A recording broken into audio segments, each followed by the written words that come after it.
Dhaka board 2019 সালে প্রথমে আমাদের যে প্রশ্নটা এসেছিল দেখো সেটা হচ্ছে গিয়া he was one of the greatest saint of Islam. তো এটা আমাদের রূপান্তর করতে বলেছে পজিটিভ ডিগ্রিতে। আর এটা আছে কোন ডিগ্রিতে? এটা হচ্ছে আছে তোমার সুপারলেটিভ ডিগ্রিতে আছে। আমি কি করে বুঝলাম? দেখো অ্যাডজেক্টিভের দিকে তাকাও, অ্যাডজেক্টিভটা সুপারলেটিভ ফর্মে রয়েছে।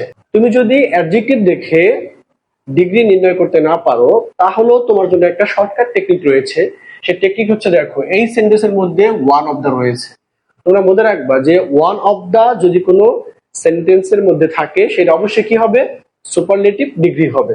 তাহলে দেখো ওয়ান অফ দা যুক্ত সুপারলেটিভ ডিগ্রিকে যদি তোমাকে পজিটিভে পরিবর্তন করতে বলে তাহলে তুমি কি করবা? এই ওয়ান অফ দা যুক্ত সুপারলেটিভ ডিগ্রিকে পজিটিভ ডিগ্রিতে পরিবর্তন করার জন্য প্রথমে তোমাকে লিখতে হবে ভেরি ফিউ। তাহলে আমি লিখলাম এখানে ভেরি ফিউ। তারপরে তুমি দেখবা এই সেন্টেন্সে আমার অ্যাডজেক্টিভ কোনটা? দেখো গ্রেটেস্ট হচ্ছে অ্যাডজেক্টিভ। এই গ্রেটেস্ট অ্যাডজেক্টিভের এখানে বরাবর মনে মনে একটা দাগ দিবা। দাগ দিয়ে দেখো এরপরে যা আছে ফুল স্টপ পর্যন্ত তুমি সব দেখে দেখে লিখবা। তাহলে পরে কি আছে দেখো এখানে cents of cents of Islam লিখলাম।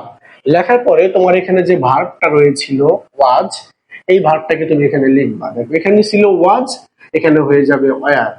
এখন তুমি আমাকে প্রশ্ন করতে পারো এখানে ওয়ার কেন হবে? কারণ দেখো এখানে ওয়াজ ভার্বের সাবজেক্ট ছিল হি, সিঙ্গুলার সাবজেক্ট, কিন্তু এই ওয়ার ভার্বের সাবজেক্ট কিন্তু এখানে সিঙ্গুলার না। ওয়ার ভার্বের সাবজেক্ট হচ্ছে এখানে সেন্টস। সেন্টস মানে দরবেশরা।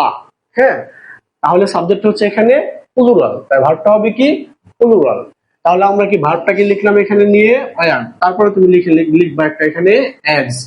অ্যাজ লিখে আমাকে যেহেতু করতে বলেছে দেখো পজিটিভ, তাহলে আমার এই অ্যাডজেক্টিভের পজিটিভ ফর্ম লিখতে হবে। তাহলে গ্রেটেস্ট এর পজিটিভ ফর্ম কি? দেখো আমরা যদি একটু দেখি নিচে দেখো, এই দেখো গ্রেট এটা ছিল পজিটিভ, আর গ্রেটার এটা হচ্ছে কম্পারেটিভ, আর হচ্ছে গ্রেটেস্ট এটা হচ্ছে সুপারলেটিভ ফর্ম। তাহলে আমার এই ফর্মটা দেওয়া আছে, আমাকে এখন এটা লিখতে হবে। তাহলে আমি লিখলাম অ্যাজ গ্রেট, অ্যাডজেক্টিভ এখানে পজিটিভ করে লিখলাম, তারপর এখানে তুমি আর একটা অ্যাজ ব্যবহার করবা। তারপরে দেখবা আমার এই যে ভার্বের আগে যা ছিল এটাকে এখানে নিয়ে লিখে দিবা। তাহলে এখানে কি ছিল? হি, এখানে হয়ে গেল হি। তাহলে দেখো এটা আমার কি কত সহজে পজিটিভ করা হয়ে গেল। আমাদের যে দ্বিতীয় প্রশ্নটা এসেছিল সেটা দেখো যে এট দ্যাট টাইম, ওই সময় হিজ মাদার আস্কড হিম, তার মা তাকে জিজ্ঞেস করেছিল এ গ্লাস অফ ওয়াটার, এক গ্লাস পানির কথা। তাহলে আমাকে দেখো এটা করতে দিয়েছে কি? প্যাসিভ ভয়েসে। এটা আছে হচ্ছে অ্যাক্টিভ ভয়েসে। যখন তোমাকে অ্যাক্টিভ থেকে প্যাসিভ করতে দিবে এবং প্যাসিভ থেকে অ্যাক্টিভ করতে দিবে, তুমি ফার্স্টে যেটা করবা এই সেন্টেন্স থেকে সাবজেক্ট, ভার্ব এবং অবজেক্ট খুঁজে বের করবা। দেখো আমরা তাহলে সাবজেক্টটা খুঁজি। দেখো এট দ্যাট টাইম এটা এখানে কোনো সাবজেক্ট না, এটা হচ্ছে অতিরিক্ত অংশ।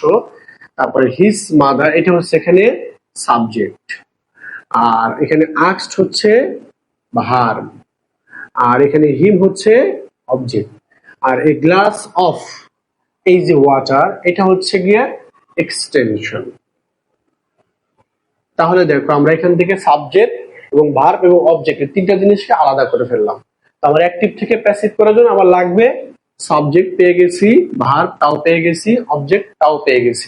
তাহলে আমরা এখন কি করব? অবজেক্টকে সাবজেক্ট করব। তবে অবজেক্টকে সাবজেক্ট করার আগে দেখো আমার প্রথমে যে অংশটা ছিল এট দ্যাট টাইম, এই অংশটাকে আমি আগের মতো যেখানে ছিল ওইখানেই রেখে দিব। দেখো তাহলে এটাকে আমি এখানে রেখে দিলাম এট দ্যাট টাইম। তারপর আমার কাজ হচ্ছে এখানে দেখো হি, হিম, এই হিমকে যদি সাবজেক্ট করি তাহলে হয় এখানে হি। তারপর আমার লাগবে এখানে একটা বি ভার্ব। বি ভার্বটা আমি কোথা থেকে লিখবো? আমরা জানি বি ভার্ব মানে হচ্ছে কি, দেখো বি ভার্ব সমান হচ্ছে কি এম, ইজ, আর, ওয়াজ, আর হচ্ছে ওয়ার। এই পাঁচটা হচ্ছে বি ভার্ব। তাহলে এই পাঁচটা যে কোনো একটা এখানে লিখবো। এখন দেখো এই ভার্বটা আমার আছে এখানে পাস্ট ফর্মে। ভার্বটা যদি পাস্ট ফর্মে থাকে তাহলে এখানে লিখতে হবে বি ভার্ব হিসেবে ওয়াজ অথবা ওয়ার।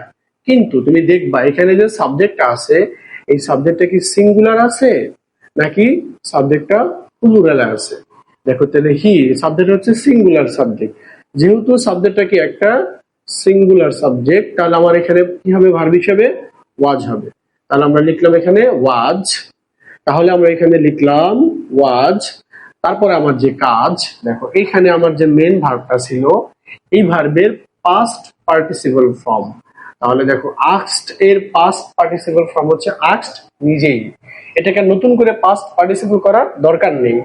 তারপর আমার যে কাজ দেখো, তাহলে আমি কি করলাম দেখো, প্রথম অবজেক্টকে সাবজেক্ট করলাম, বি ভার্ব লিখলাম, এই ভার্বের থার্ড ফর্ম লিখলাম। তারপর আমার কি বাই দিয়েও সাবজেক্টে অবজেক্ট করতে হবে। তবে বাই দিয়ে তুমি সাবজেক্টকে অবজেক্ট করার আগে দেখবা এই সেন্টেন্সে সাবজেক্ট ভার্ব এবং অবজেক্ট ছাড়া যে অতিরিক্ত অংশটা ছিল ওইটাকে আগে লিখে নিব আমরা।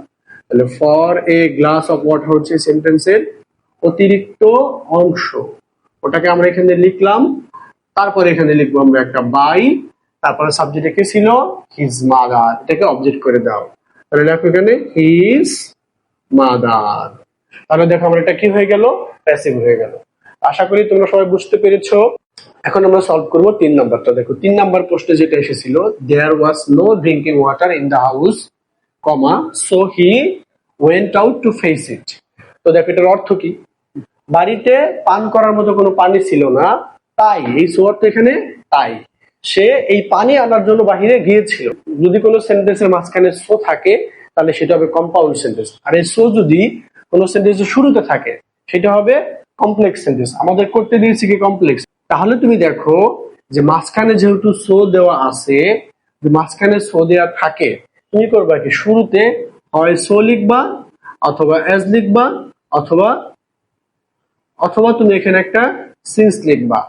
তাহলে কমপ্লেক্স করার জন্য যদি মাঝখানে সো থাকে তুমি শুরুতে কি করবা, সো অ্যাজ সিন্স যে কোনো একটা লিখবা। এখানে লেখার পরে আমি এখানে লিখলাম, ধরো সো লিখলাম, এখানে দেখো সো লেখার পরে তারপরে তুমি এইখান থেকে শুরু করে একবারে সব লিখবা দেখে দেখে, এই যে কমা পর্যন্ত লিখবা। কোন পর্যন্ত লিখবো, কমা পর্যন্ত লিখবো। তাহলে লেখো দেয়ার ওয়াজ নো ড্রিঙ্কিং ওয়াটার লিখলাম, তারপরে ইন দা হাউস তাও লিখলাম। এই যে কমাটা ছিল কমাটাকে তুমি রেখে দিবা। আর এই দেখো সোটা আমি শুরুতে লিখে ফেলেছি, এখন আর আমি এখানে সো লিখবো না। তারপর আমি সোর পরে কি ছিল, বাকি অংশ লিখবো। বাকি অংশ কি ছিল দেখো, হি ওয়েন্ট আউট টু ফেস ইট। তাহলে দেখো এটা আমার এখন কমপ্লেক্স সেন্টেন্সে হয়ে গেছে। কিভাবে হয়েছে দেখো, এই সোটাকে আমি শুরুতে নিয়ে এসেছি, কমার জায়গায় কমা রেখেছি, আর সোর আগে এবং সোর পরে যা ছিল সব রেখে দিয়েছি। তাহলে আমার দেখো সেন্টেন্সটা কি হলো, আমি অর্থ সহকারে পড়ি। So there was no drinking water in the house, যেহেতু বাড়িতে কোনো পান করার মতো পানি ছিল না, সেহেতু, কমার অর্থ কি, সেহেতু he went out to fetch it, সে বাহিরে গিয়েছিল এটা আনার জন্য। তো আশা করি তোমরা হচ্ছে 3 নম্বর কোশ্চেনটা বুঝে গিয়েছো। তো চলো আমরা এখন 4 নম্বর কোশ্চেনটা সলভ। 4 নম্বরে ছিল when he came back, যখন সে ফেরত আসলো, he found his mother sleeping, সে তার মাকে ঘুমন্ত অবস্থায় দেখলো। দেখো করতে বলেছে কি, এটাকে কম্পাউন্ড করতে বলেছে। এখন দেখো এই সেন্টেন্সের শুরুতে একটা কি when দেওয়া আছে। এখন এখানে দুইটা কাজ হয়েছে। দেখো এখানে বলেছে যে when he came back, যখন সে আসলো, he found his mother sleeping। দেখো এই যে এই অংশটা, এই যে he found his mother sleeping, এটা হচ্ছে একটা ইন্ডিপেন্ডেন্ট ক্লজ বা প্রিন্সিপাল ক্লজ এই কমপ্লেক্স সেন্টেন্সের মধ্যে। এখানে আমরা কোনো হাত দিব না। এই ইন্ডিপেন্ডেন্ট ক্লজ যেটা ছিল এটাকে আমরা এভাবেই রাখবো। আমরা করব কি, এই সেন্টেন্সটাকে একটু চেঞ্জ করে আমরা এখানে এই কমপ্লেক্স সেন্টেন্সটা ওইখানে হোয়েনটাকে বাদ দিয়ে দিব। তাহলে দেখো আমরা কি করতে পারি, দেখো লিখতে পারি এখানে যদি হোয়েনটাকে বাদ দেই তাহলে থাকে হি, তাহলে হি কেম ব্যাক হোম। তারপরে এই দেখো এখানে কমাটা ছিল, এই কমাটার পরিবর্তে এখানে একটা এন্ড ব্যবহার করব আমরা। তারপরে আমাদের এই যে ইন্ডিপেন্ডেন্ট ক্লজ যেভাবে ছিল ওটাকে আমরা ওভাবে লিখে দিব, হি ফাউন্ড হিজ মাদার স্লিপিং। তাহলে দেখো এটা আমার কি হয়ে গেল, এটা আমার কম্পাউন্ড হয়ে গেল। আমি কি করলাম দেখো, এই হোয়েনটাকে এখান থেকে ভ্যানিশ করে দিয়েছি, আর এখানে যে কমাটা ছিল কমাটাকে তুলে দিয়েছি। কমা তুলে দিয়ে লিখেছি এখানে এন্ড, আর হোয়েন বাদ দিয়ে তো দিলে কি থাকে, হি থাকে।